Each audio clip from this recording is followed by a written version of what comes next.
Welcome again. Welcome to the Mr. Boxing Guru podcast. It is me, Sal, Mr. Boxing Guru. Guys, I'm back. Hopefully I could actually start doing the podcast on a weekly basis. Like you guys know, it's not that I didn't want to do the podcast. It's that, honestly, my nose was all fucked up. Months and months of dealing with issues. I believe it was since the pandemic started. Not sure what was going on, but long story short, I went and had surgery last week. They went and cleaned out my nose, the nasal, and all type of weird shit. But it seems like, you guys hear that? That's me breathing through my nose. That's me breathing through my nose again. It seems like my nose is doing great. So far, so good. Again, still dealing with some headaches and whatnot, but fuck that. Enough about me. Let's get to it. I just wanted, like I said, I wanted to do a podcast to try it out because every time I did a podcast before, it seemed like halfway through it, I would almost stop because it was just bad. You start the leakage, you hear it, you start hearing yourself all congested and whatnot. And, you just get distracted by anything. But I said, today my nose finally feels right. There's a fight coming up this week, and there's fights that I haven't talked about in such a long time that I actually wanted to sit back, talk. And I don't even know what I'm going to talk about, guys. So, one, I'm sorry. No agenda here. Remember, this podcast, that's the beauty about this podcast, is that, it's not scripted. It's never been scripted. It'll never be scripted. Yeah, I give myself a couple of notes, every once in a while, but I'm just telling you what pops into my head. Sometimes it's not all there. Sometimes, honestly, it sounds all fucked up. But hey, it is what it is. Some of you guys learned to love this. Some of you guys appreciate it. Some of you guys have been in constant contact with me, asking me to do a podcast, and here it is. Let's just go out and talk about what's going on in boxing. This weekend we have a big fight. Not this weekend. Tomorrow we actually have a nice card by Golden Boy Promotions that in my opinion is going a little under the radar. I like the card. I think when it got announced, I was still doing a podcast when this fight actually first got announced because I believe it was Ryan Garcia's card that it was supposed to be. Him fighting Fortuna, was huge. Then somehow Jojo Diaz came back and said, you know what, fuck that. You don't want to fight Fortuna. You want to, play paper bag. You want to breathe into the paper bag. I'll do it. And kudos to Jojo for actually winning the fight. Then Zurdo came about and said, you know what, he joined forces with Golden Boy and he's trying to fight a decent card. And then we started getting all these fights, little by little. So it looks like a solid card. But again, we'll get all, through that in a while. Again, I'm just going to go on ESPN or now on snack.com now. My boy Steve Kim is back to writing, so congratulations to him. He has a column on snack.com and not snack like chocolatitos and shit like that, but snack like snac.com, where you buy other memo shakes and whatnot. So big shout out to Steve on that. But let's talk about other stuff that's going on. For example, today, a few hours ago, we just found out that the fight with Fury versus Wilder could potentially be off. Look, one, I don't. Yeah, I guess it's a fight that a lot of folks want to see. Heavyweight division is always fun. Fury to me is not the most entertaining fighter. Wilder complained about dozens of foul play. Do I care that it's getting postponed? Yeah, probably not. Is it a big blow like when, let's say, Canelo GGG got postponed? Of course not. Did I want to watch it in a weird way? Possibly through a stream? Sure. But I'm not going wild about it. Am I surprised? No. Look, COVID is everywhere. We know that COVID is going a little wild in Vegas right now. I think it's a responsibility of a fighter to take care of himself when whether you believe it or you're trying to make this political or not. Just take the fucking vaccine. I know people that have tested positive for the vaccine or for COVID. even after they took the vaccine. But the difference was that the side effects, you're not getting them. So if that was the case with Fury, I mean, he said he took the vaccine, but he only took one of them. So might be that the side effects aren't there. So he could probably get away with fucking doing the fight. I personally thought, okay, there's not enough buzz in this fight. We got Manny Pacquiao fighting Spence, so that's making a lot of noise, especially a lot more noise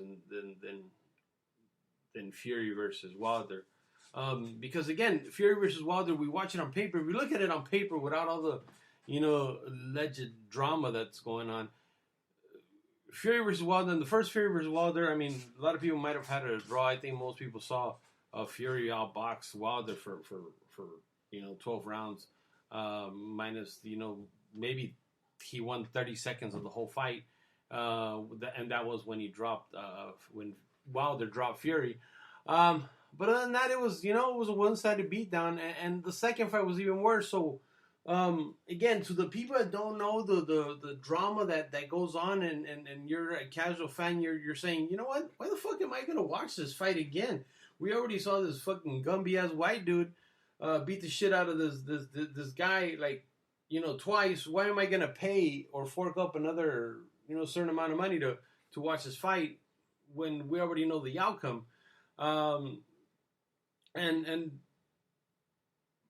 But the hardcore boxing fans are looking for angle, are looking for a sign of hope, are looking for something that says, you know what, Wilder has that eraser, he's going to do it, blah, blah, blah. Again, for you casual fans, people don't really care about this fight. I know there's a lot of hardcore or the LDBQ, whatever the hell it's called, wants to see this fight. Great, good for them. It's just not going to be on July 24th. Do I suspect? Look, it's easy to say conspiracy theories. Like, again, they're not selling a lot. They're not, the tickets are completely sold out. Pay-per-view is not great. It's easy to say all that, but you don't know. I mean, Fury does have a history of backing out of fights or postponing fights for X reason. You don't know this is one of them. So yeah, am I excited that the fight's not, or am I sad that the fight's not happening? Am I bummed out? Not really. It happens when it happens. In my opinion, what should happen, they should put it, the UK is going to have this big Joshua fight, and of course it's going to be a fight that's really for the UK fans, since Joshua's not really fighting a crossover star. He is fighting Usyk, but Usyk is, I think most fight fans would be okay with watching the Usyk fight on a replay. So that fight could happen in the morning or in the afternoon in the UK, but in the morning in the US on the zone, and then have that on the same date, maybe have the the Wilder Fury fight on pay-per-view. That way you make it an all-day boxing extravaganza, if you will. I think that's what's going to happen. Who knows? Maybe. But we will see. Another thing I did see was the Casemiro-Rigondeaux fight is actually back on. If you guys remember correctly, it was off for a bit because Nonito Donaire decided to step in and wanted to make it a Pinoy clash, but for some reason they didn't agree on some sort of drug testing, and here comes Rigondeaux again stepping back in on the August 14th date. So that fight, we're getting the original fight that we're supposed to get. The unfortunate thing, you don't get the gentleman, which is Nonito Donaire. I think throughout the years, most of us have learned to love Nonito. He was always very fast, special, but now he turned into an absolute gentleman that you just want to root for and watch win. Rigondeaux, not so much. Very, very dry individual, very dry fighter. The only thing about Rigondeaux is that he actually might slow down a bit now to actually, plant his feet and box a little now that he's 137 years old. Other than that, we will see. Not looking for... I'm really looking forward to going to a fight, just not this. Let's see, what else do we have? I mean, there's so much weird stuff that's gone on that you really just plain and simple don't pay attention. Another fight that I guess it's a rumor because it's with Mikey Garcia. It's always some sort of a rumor, whether the fight might be or might not be, or whether he's a temp fighter or not. It's him fighting Rigondeaux, Progress. So Mikey Garcia versus Progress is supposedly in advanced talks, whatever the fuck that means. So we might get that fight. I remember I went to Robert Garcia's gym, I would say maybe about 2-3 weeks ago, and I had mentioned it to Robert Garcia and his son, and said, you know what, this is one of those fights that I like for Mikey. A guy from 140 fighting Mikey, that's guy that had his better days at 135, was somehow able to transcend his power to 140. I like that fight. I don't like Mikey's inactivity, but I like that fight. I think he's look, Rigondeaux, you say what you want about him. He's very solid a fight at 140. The only time we saw him in danger was when he fought Josh Taylor, and Josh Taylor, look what he did to Ramirez. So solid fighter, I think, just because the styles mesh. I think Progress is actually willing to trade, or he's willing to go after Mikey. I think presents itself as a good fight. Again, styles do make fights, as cliche as that sounds, but they do. I think he'll be more eager to go after Mikey, try to take Mikey's head off, and Mikey, of course, we know, is an excellent counterpuncher. He's like a bootleg Marquez. So I just think it's a great fight. I really hope it happens. I'm really looking forward to it, and hopefully we actually do get it. One fight that completely got axed, that I was looking forward to it, was Jamel Herring versus Oscar Valdez. Oscar Valdez, of course, re-signed with Top Rank. Now that he re-signed with Top Rank, the fight kind of, he's getting like I don't want to say a gimme fight, because there's no such thing as gimme fight at that level, but he's fighting a mandatory in Phoenix, and not in Phoenix, and somewhere in Arizona. I think Tucson, Arizona, if I'm not mistaken. So the fight with Jamel Herring went out the window. Yeah, the reason why I was looking for that fight, I think both of these guys, they're young enough, but they're old enough to have lived tough, or had gone through tough situations when it comes to boxing. Jamel, of course, he's had his downs, his ups and downs, and then now he's the Cinderella story where he actually is a belt holder. Everything you want in a fighter, says everything right. And as a human being, you just want to there's certain people you just want to root for them, because as a human being, that one of them is Jamel Herring. Oscar Valdez, same thing. He's an undefeated guy, but he's an undefeated guy that took a lot of scars to actually get to where he's at. I think him and Jamel, Oscar and Jamel will do a great fight. Unfortunately, right now it's not going to be the time, and it sucks because they're both under the same banner. So the fight that, in my opinion, well, not in my opinion, the fight that's being talked about for Jamel is actually Shakur Stevenson. The thing is, with Shakur Stevenson, look, I think, is he a gifted individual? Absolutely. Is he one that deserves getting a shot at Jamel Herring's belt? In my opinion, no. Does he have the ability to be Jamel? Sure. He's a very skilled fighter. But I think the reason why I was being so big on Jamel and Oscar, because I think it's an evenly matched fight. I think they would both bring the best out of each other. We know Oscar's a very exciting fighter. But I think it would bring out the best out of Jamel too. We saw his performance versus the Jackal a few months back, and shit, he did great. I don't think the fight versus Shakur is going to be the most entertaining fight.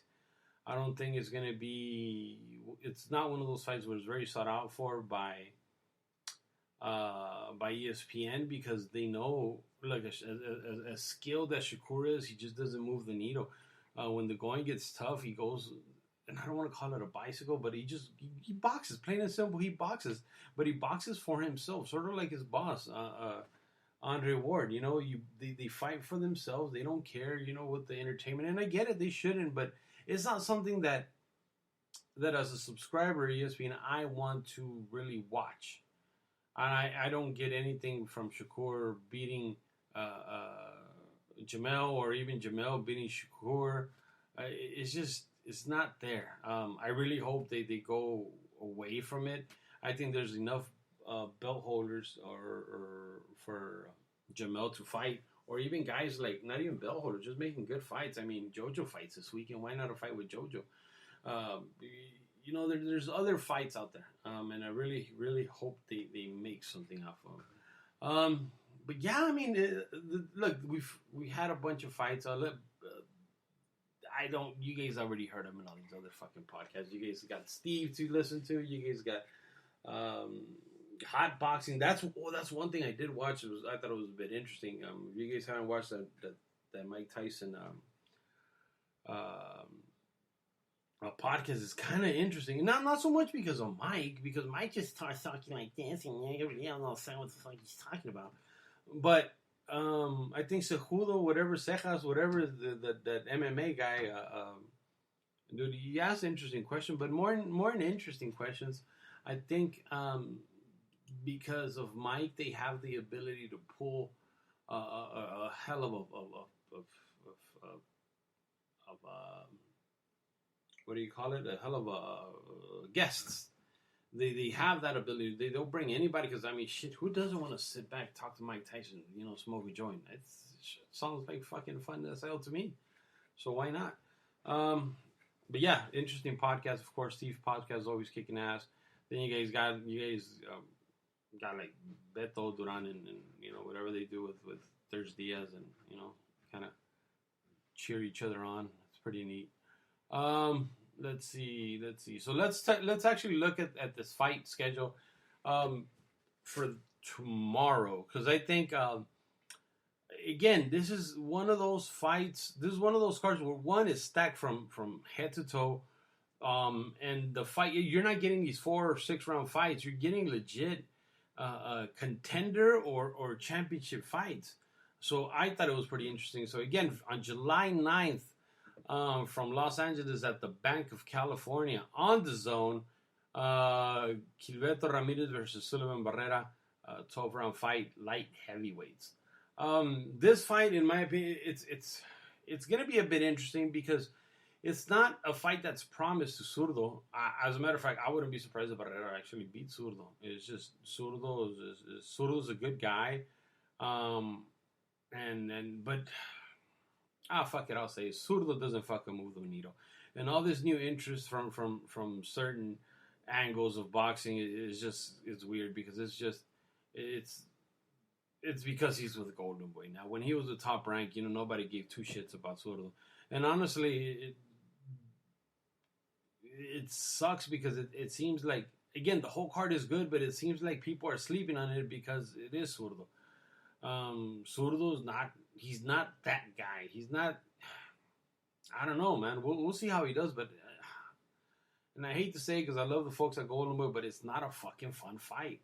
I hope I'm fucking wrong. You know, Golden Boy, of course, has a great matchmaker, Robert Diaz, but I just don't see it. And again, I would not be surprised if Sullivan Barrera actually beats Zurdo tomorrow. Let's see. We got JoJo. Well, actually, let's start from the bottom on up. So, we got girl fights, which is interesting. We got Tenkai Tsunami versus Inés Estrada, which is a good fight. Inés, of course, we all know she's a little beast, so I think she should do well. And then we had another one, another girl fight somewhere in there. Sulem is actually fighting for a belt as well. So again, championship fight. So if you guys, you know, that you know, like to support girl fights, you know, there's a little bit for everyone. The one fight that I'm super interested in, and I believe this is part of the, I'm not sure if it's part of the Facebook Watch or whatever telecast, but it's a Hector Tanajara versus William Cepeda fight. That fight, again, that's one of the other fights that you're like, okay, I'm not sure who's gonna win. Of course, I'm rooting for Tanajara like a motherfucker. I like this kid. I think he has one of the most underrated, most beautiful jabs in boxing. From these prospects going into contenders now, and I've seen what he could do in the gym, and I've seen him spar with these bigger guys. But William Cepeda is no joke. He has enough pop to be able to put a guy like Tanajara away. Remember, Tanajara is a bit chinny, so that could be the deciding factor, that power that William Cepeda brings to the fight. He's no joke, solid kid. Again, on the personal level, rooting for Tanajara. I like the kid.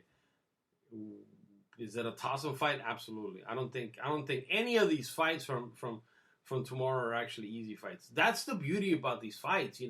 They remind me of Velasco fights on steroids. They're fun. They're fun. If you're actually in LA, go watch. I'm not gonna go. Again, this is the first day I actually get to breathe in and breathe right. But my nose, does, whatever. Nose bleeds and whatnot. Shit happens. So I'm not going to go tomorrow. I'm not right to be in the sun. So, but that's a great card. If you guys watch a fight tomorrow and then be in the beer line for the most of them, it's this Tanajara Jr. versus William Cepeda. It's a beautiful, beautiful, well-matched fight. Like I said, the Strata fight is there. Joseph Diaz versus Javier Fortuna. That, in my opinion, is a very interesting fight. Like I mentioned in the very beginning, Javier Fortuna, was penciled in to fight Ryan Garcia. Ryan Garcia does not like fighting outdoors, so he did not want to fight at Banco, California. Then he started throwing a fit because how he felt like he was regressing instead of progressing by fighting Javier Fortuna, and especially because of his previous win versus Campbell and the way he beat Campbell. So he thought it was a lesser opponent. He wants bigger fights, bigger names, bigger paydays. He had a panic attack or mental issues. I don't know, but he pulled out of the fight. Little did we know there was a fucking Olympian with, balls of steel, which is, his name is Joseph Diaz, that had trouble making weight at 130 pounds. Say, you know what? He's not doing anything. He just had a baby. He wants to prove himself. So he said, I'll move up a weight. Again, remember, JoJo's not that far away from being a 126 pound fighter. So he's not only moving up to 130, and he struggled now to make 130, but he's going to 135. Now, 135, of course, is coming in very comfortable. At first, I said, you know what? This Fortuna kid's, it's 135 is, you see big dudes. Fortuna came from the smaller weights as well, so him fighting at 135 pounds is not too strange. I was a bit skeptical at first for the JoJo fight, especially knowing the management with Javier Fortuna, but you know what? I'm very confident that JoJo might pull this off. I think he pulls it off. I think he's in the right mindset.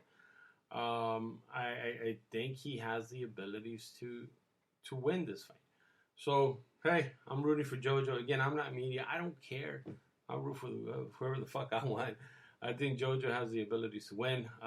Gilberto Ramirez, again, it's a toss-up. Nice guy, but again, there's nothing there that says, oh, I'm going to outshine, Sullivan Barrera. I wouldn't be surprised if Sullivan Barrera bursts their bubble. So, we'll see. Again, fun fights. Other than that, who do we have? Looking at the schedule, what do we have to look forward? Next, not this week, but the following week, July 17th on San Antonio on Showtime. This is actually a good card. This is actually a good fight by PBC's Jamel Charlo versus Brian Castano. Brian Castano beat some kid that Golden Boy had, Patrick Dexteria, something like that. Actually took the belt from him. Rugged dude. Fights Jamel Charlo, not to be confused with Jamal, but Jamel Charlo, that's the tough Charlo of the bunch. That's 154 part Charlo of the bunch. This kid is solid. This kid is mad. He's always angry. He always wants to fight somebody.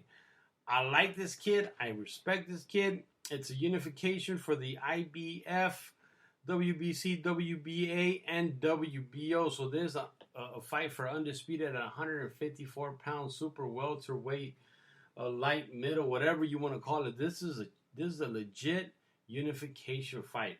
This is one of those fights that you want to watch, you want to see, you want to enjoy. Again, I don't care if you root for PBC or you hate PBC or whatnot. This is the fight you want to watch. This is what boxing is made. And you know what? Before I move forward, I think, you know what? I need to talk about this because I think it's going on boxing Twitter and overall in boxing, and it's getting fucking annoying. And I'm gonna say this because I think I'm a big part of the problem as well. Picking fucking promoter sides. Look, and I'm one to talk because I made a shirt that said "Not with Al," and I remember I put Lucas, Matisse, Canelo, Golovkin, Chocolatito all in there, and even I can't remember the other guy's name, the light heavyweight guy, the one that Canelo beat. I did that fight. I did it because I did it at a time where I felt like PBC and friends were sandbagging. They were putting on shit fights and putting them on off networks, and it was just kind of fucking pathetic what was going on in boxing. They would just buy slots and dates and just to outpay or outprice. That way nobody in boxing was able to work. And yeah, you say, you know what? And then you hear all these stories about how Heyman tried to do this and to Oscar, and they try to do that, and you kind of put emotion in there and say, oh, you know what? Fuck PBC. And then these guys now from PBC, I think, is doing a phenomenal job at creating a fucking fan base that I feel like wasn't there. And that was a lot from the African American community. I don't think they had a voice.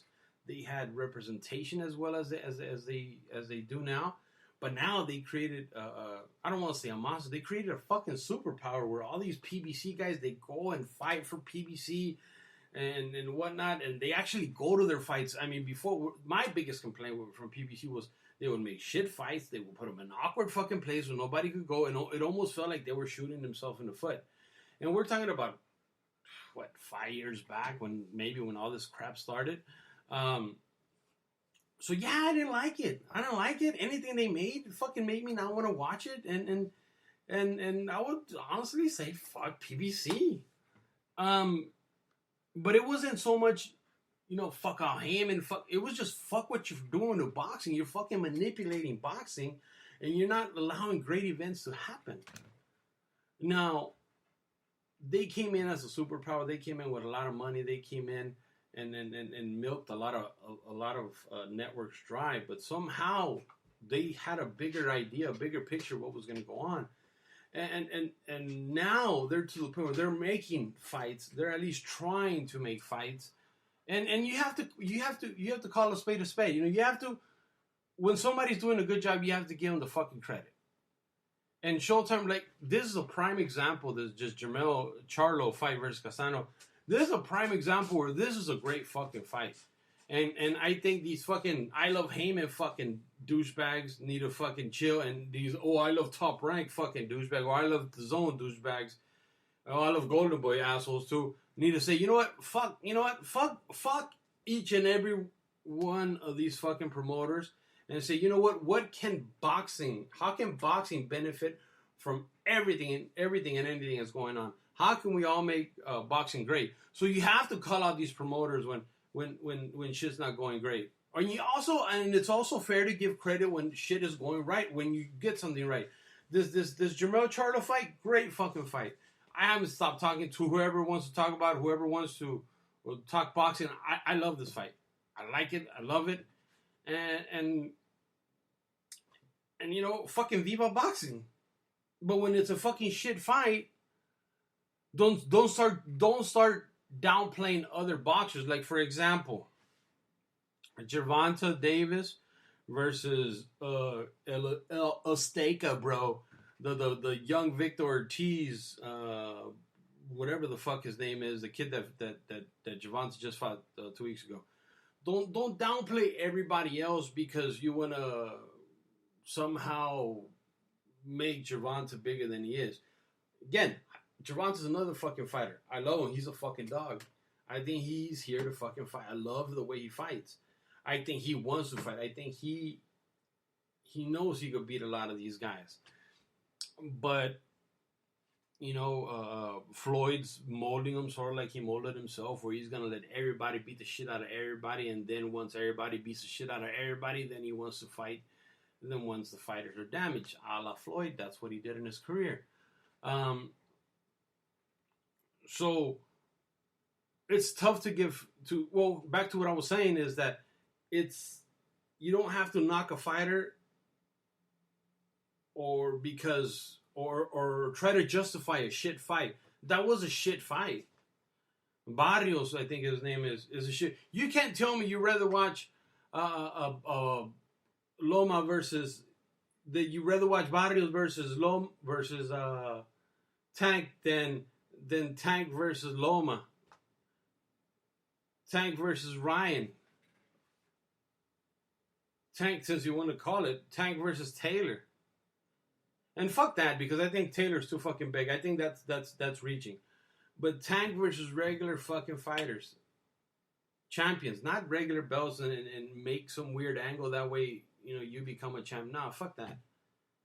Because we all know Tank does not belong at 140 pounds. Tank belongs at 130, maybe 135 pushing it. Not at 140 pounds. But you see, that's a shit fight. And when his promoter, you know, Big Nostra McGee, Ellerby, comes out and says, "Oh, we're not fighting anybody that's not with the PBC. We ain't not fighting." Like, you see that to me? It says, "Fuck y'all fans. We're gonna fucking just milk you motherfuckers and not make nothing it's worth it." Why? Because you guys are stupid enough to fucking pay for it. That's the shit that pisses me off.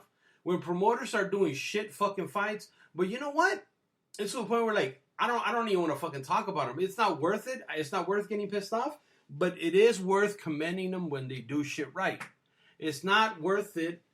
It's not worth to dwell on shit and just continue to talk. I'll talk about it now after the fight is done. But if I see a shit fight, I'm not even gonna talk about it. Why?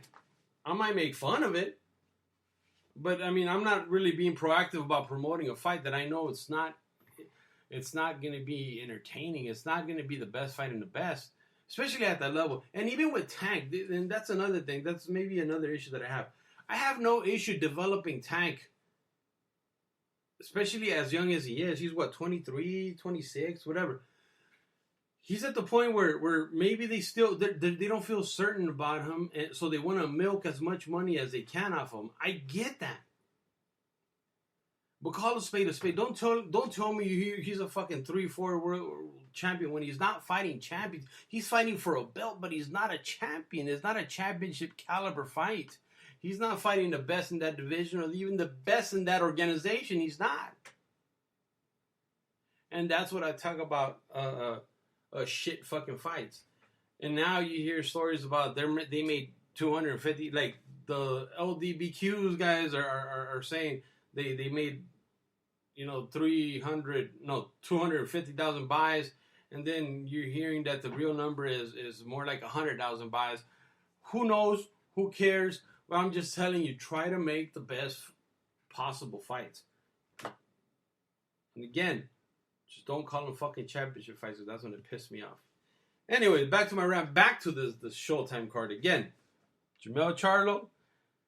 Man, that's my dude. Brian Castaño, great fight. What is going to happen in that fight? Chances are Jamel Charlo catches him coming in. Brian Castaño is what he is. You know, he likes to brawl. He reminds me of what was this Colombian guy, Juan Urango. I think Juan Urango fought Devin Alexander, and Devin Alexander ended up catching him. That fight's going to resemble this a lot, so I'm really looking forward to that. Rolando Romero, the kid that sucks toes a lot, he's fighting. He's a co-main event, so he should be fighting and putting his interim WBA belt on the line. Let's see. and a couple of TBAs underneath, and that's that. So again, this week we got the Golden Boy card. Next week we got the Showtime card. This week, tomorrow, it's July 9th, so it's Friday. It's going to start early. If I'm not mistaken, some of the fights are on Facebook Watch. So that should be early on. And then the later part is going to be on the zone. So keep an eye out for that. So yeah, that's it. Guys, honestly, I just wanted to come in, rant a little, talk a little, breathe a little, test the nose out a little. I wanted to make sure I was right. Seems like the nose is right. I didn't even ask any questions, any of that. I just wanted to come in here and talk and just to let you guys know that I will be doing the podcast a bit more. Whether it's bringing folks in, I'm getting the studio ready, or in my case, the garage ready.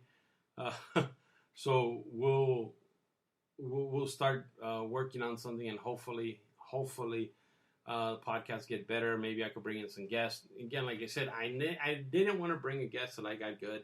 I've had, I think, 2 guests. I think so. They started this about 2 years ago now. One of them was Jojo Diaz, which he fights tomorrow. The other one was a couple of friends that I had, just talk about random boxing. Hopefully we start doing shit and like that, and maybe bringing around maybe some video. Guys, again, thank you if you listen to the full 36 minutes, make sure you subscribe on YouTube. Even if you don't listen on YouTube, remember it's on Spotify, Spreaker, YouTube, iTunes. We're all there. Just search for the Mr. Boxing Guru podcast. Again, thank you guys for listening. Thank you. Hasta luego. Gracias. Adios.